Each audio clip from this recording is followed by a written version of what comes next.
സീതയെ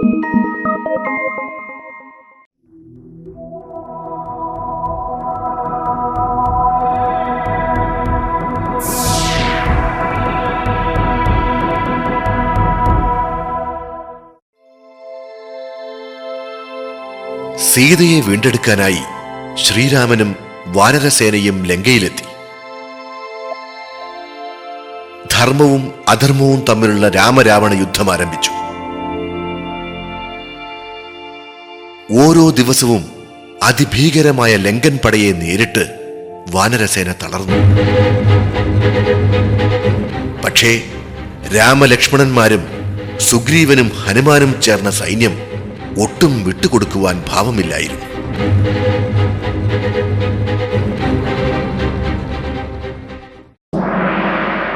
യുദ്ധത്തിന് ഒരു മുന്നേറ്റവും കിട്ടാതെ വിഷമിച്ച രാവണൻ മന്ത്രിസഭ വിളിച്ചുകൂട്ടി. മന്ത്രിമുഖ്യരെ, യുദ്ധമുന്നണിയിലെ വിശേഷങ്ങൾ പറയൂ. പ്രഭു, യുദ്ധത്തിൽ നമ്മുടെ പാതി സൈന്യം നഷ്ടപ്പെട്ടു കഴിഞ്ഞു. രാവണൻ കോപം കൊണ്ട് ജ്വലിച്ചു. വെറും ഒരു മനുഷ്യനായ രാമനെ നമുക്ക് കൊല്ലാനായില്ലെന്നോ?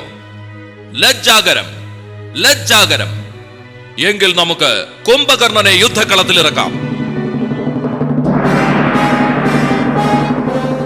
ഗാഠനിദ്രയിലാണ്ട കുംഭകർണനെ ഉണർത്താൻ ഒരു സൈന്യവ്യൂഹം തന്നെ പുറപ്പെട്ടു.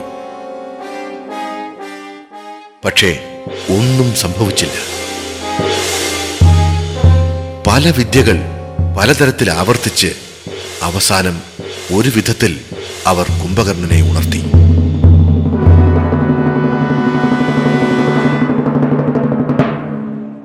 പ്രഭു, അങ്ങയുടെ സഹോദരൻ രാവണൻ അങ്ങയെ കാണാൻ ആഗ്രഹിക്കുന്നു.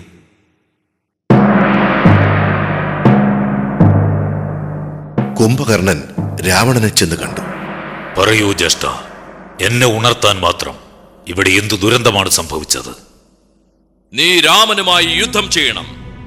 പോകൂ, അവനെ തോൽപ്പിച്ചോടിക്കൂ. കുംഭകർണൻ പടക്കളത്തിലേക്ക് പ്രവേശിച്ചു.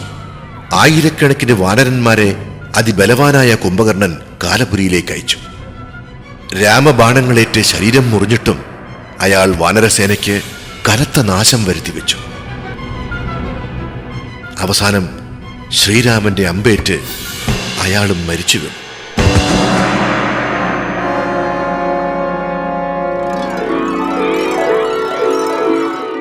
രാവണന്റെ രാജധാനിയിൽ അപ്പോൾ മന്ത്രിസഭ കൂടുകയായിരുന്നു. പ്രഭു, കുംഭകർണ മഹാരാജാവ് കൊല്ലപ്പെട്ടു. രാവണൻ ഈ വാർത്ത കേട്ട് തകർന്നുപോയി. രാവണന്റെ ഈ അവസ്ഥ കണ്ട് പുത്രനായ ഇന്ദ്രജിത്ത് അദ്ദേഹത്തെ സമാശ്വസിപ്പിക്കുവാൻ ശ്രമിച്ചു.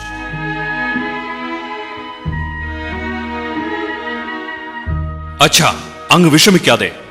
ഇളയച്ഛന്റെ കൊലപാതകത്തിന് ഞാൻ പ്രതികാരം ചെയ്യും. രാമലക്ഷ്മണന്മാരെ ഞാൻ വധിക്കും. നീ എന്റെ ധീരനായ പുത്രനാണ്. പോകൂ, പോയി യുദ്ധം ചെയ്ത് വിജയിയായി തിരിച്ചു വരൂ മകനെ.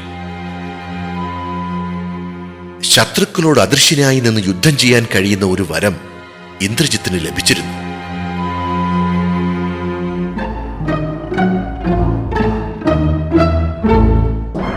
അങ്ങനെ അദൃശ്യനായി പടക്കളത്തിലിറങ്ങിയ ഇന്ദ്രജിത്ത് മഴ പോലെ ശരങ്ങളയച്ച് വാനരസേനയ്ക്ക് കനത്ത നാശം വിതച്ചു.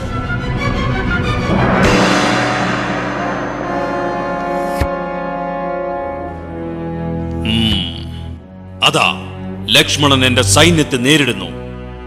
അവനെ കൊന്നാൽ ഈ കുരങ്ങന്മാരും രാമനും ദുഃഖം മൂലം യുദ്ധം ചെയ്യാനാവാത്ത അവസ്ഥയിലാവും. അങ്ങനെ എളുപ്പത്തിൽ എനിക്ക് യുദ്ധം ജയിക്കാം. പെട്ടെന്ന് ഇന്ദ്രജിത്ത് ലക്ഷ്മണന് നേരെ ബ്രഹ്മാസ്ത്രം പ്രയോഗിച്ചു. ബ്രഹ്മാസ്ത്രമേറ്റ ലക്ഷ്മണൻ നിലത്തേക്ക് മറിഞ്ഞു വീണു.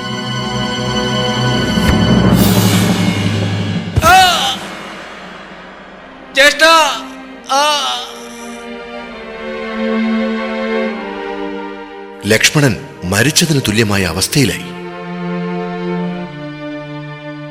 ഇത് കണ്ട വാനരസേന ഭയന്ന് യുദ്ധക്കളം വിട്ടോടി. വാനരസേന തിരിഞ്ഞോടുന്നത് കണ്ട് ഹനുമാന് സങ്കടവും ദേഷ്യവും അടക്കാനായില്ല. അദ്ദേഹം കണ്ണിൽ കണ്ട രാക്ഷസന്മാരെ എല്ലാം കൊന്നൊടുക്കി. ഹനുമാൻ ബോധശൂന്യനായ ലക്ഷ്മണനെ എടുത്ത് ശ്രീരാമന്റെ മുമ്പിൽ എത്തിച്ചു.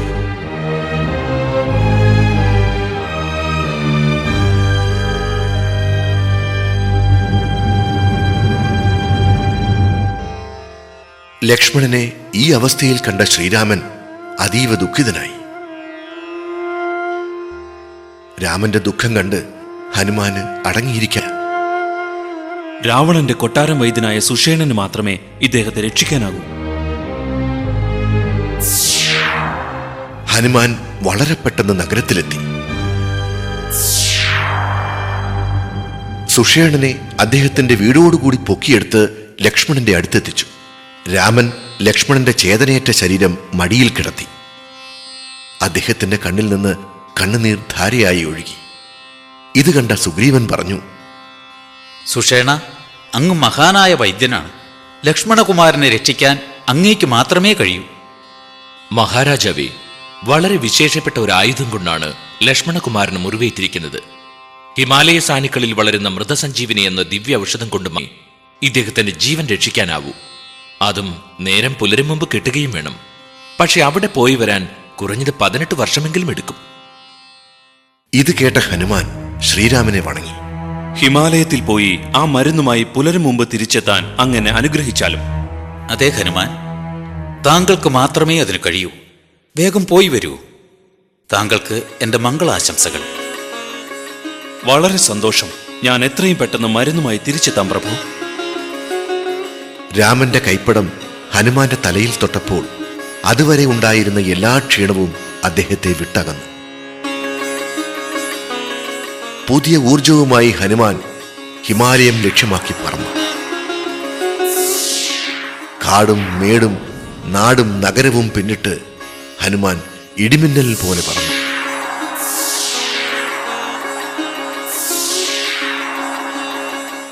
ഒടുവിൽ ഹനുമാൻ ഹിമാലയത്തിലെത്തി. അതാ ആ മലകളിൽ ഒട്ടേറെ തരത്തിലുള്ള സസ്യങ്ങൾ കാണുന്നു. അതിൽ വിശേഷപ്പെട്ടു നിൽക്കുന്നതായിരിക്കും മൃതസഞ്ജീവനി. ഹനുമാൻ ഒരു മലമുകളിലേക്ക് പറന്നിറങ്ങി. ദൈവമേ, ഈ 100,000 ചെടികൾക്കിടെ എങ്ങനെ ഞാൻ മൃതസഞ്ജീവനി കണ്ടെത്തും? സമയമാണെങ്കിൽ അതിവേഗം പോവുകയാണ്. ഇനി ചെടി അന്വേഷിക്കുന്നതിൽ അർത്ഥമില്ല എന്ന് മനസ്സിലാക്കിയ ഹനുമാൻ പർവ്വതം ആകെ പൊക്കിയെടുത്ത് തിരികെ പറക്കാമെന്ന് തീരുമാനിച്ചു. അപ്പോൾ അകലെ അതാ ഉദയസൂര്യന്റെ ആദ്യ കിരണങ്ങൾ പ്രത്യക്ഷപ്പെടുന്നു. ഓ സൂര്യഭഗവാനെ, അങ്ങിപ്പോൾ ഉദിക്കരുതേ. പക്ഷേ സൂര്യൻ അത് ചെവിക്കൊള്ളാതെ തന്റെ യാത്ര തുടർന്നു. പെട്ടെന്ന് ഹനുമാൻ ഉയർന്നു ചാടി ബാലസൂര്യനെ പിടിച്ച് തന്റെ കക്ഷത്തിനിടയിലാക്കി. എന്നിട്ട് പർവ്വതവും പറിച്ചെടുത്ത് തിരിച്ചുള്ള യാത്ര തുടങ്ങി.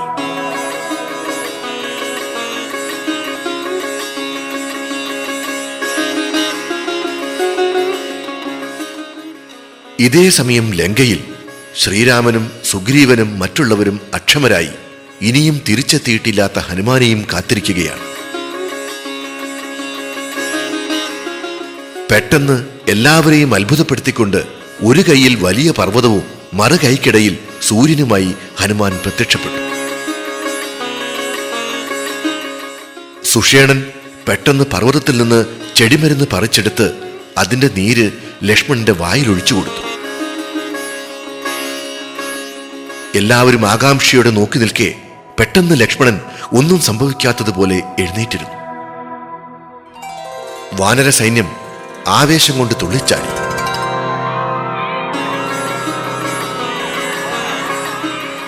ശ്രീരാമൻ സന്തോഷത്തോടെ ഹനുമാനോട് പറഞ്ഞു, താങ്കൾ പലതരത്തിലും എന്നെ സഹായിച്ചിട്ടുണ്ട്. പക്ഷേ ഇന്ന് താങ്കൾ ചെയ്ത ഈ പ്രവൃത്തി മറ്റെല്ലാത്തിനേക്കാളും മുകളിലാണ്. എൻ്റെ അനുഗ്രഹം എല്ലായ്പ്പോഴും താങ്കൾക്കുണ്ടാവും. ദീർഘായുഷ്മാൻ ഭവ. ഹനുമാൻ പുഞ്ചിരിച്ചുകൊണ്ട് കൈ ഉയർത്തി സൂര്യനെ സ്വതന്ത്രനാക്കി.